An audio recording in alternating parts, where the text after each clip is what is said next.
Cursive hand writing రాసే పిల్లల్లో ప్రధానంగా వచ్చే డౌట్ ఈ క్యాప్ లెటర్ ని నెక్స్ట్ స్మాల్ లెటర్ కి ఎలా కలపాలి. ఆన్సర్ కలపవలసిన అవసరం లేదు. ఎందుకంటే కొన్ని క్యాప్ లెటర్స్ కి అసలు స్మాల్ లెటర్స్ ని కలిపే అవకాశమే లేదు. ఉదాహరణకి క్యాపిటల్ ఎన్ వచ్చింది అనుకోండి, ఎలా జాయిన్ చేస్తారు? ఇక్కడ నుంచి జాయిన్ చేయడం కుదరదు. అందుకే చేయి లిఫ్ట్ చేసి ఇలా రాస్తాం.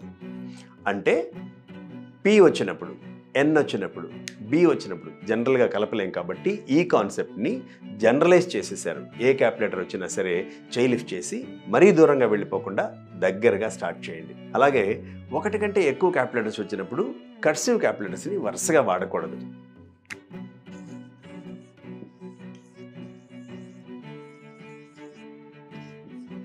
ఇలా రాయకూడదు.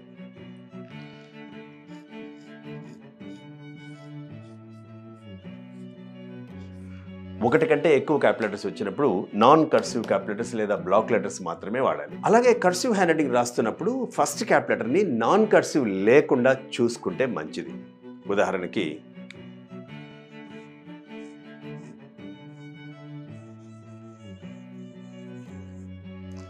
చూడ్డానికి బాగానే ఉంది, కానీ ఈ పార్ట్ ఏమో కర్సివ్ హ్యాండ్ రైటింగ్, ఇదేమో నాన్ కర్సివ్ క్యాప్ లెటర్ కాబట్టి ఇది మ్యాచ్ కావట్లేదు. కర్సివ్ హ్యాండ్ రైటింగ్ని కర్సివ్ క్యాప్ లెటర్తోనే స్టార్ట్ చేయడం మంచి పద్ధతి.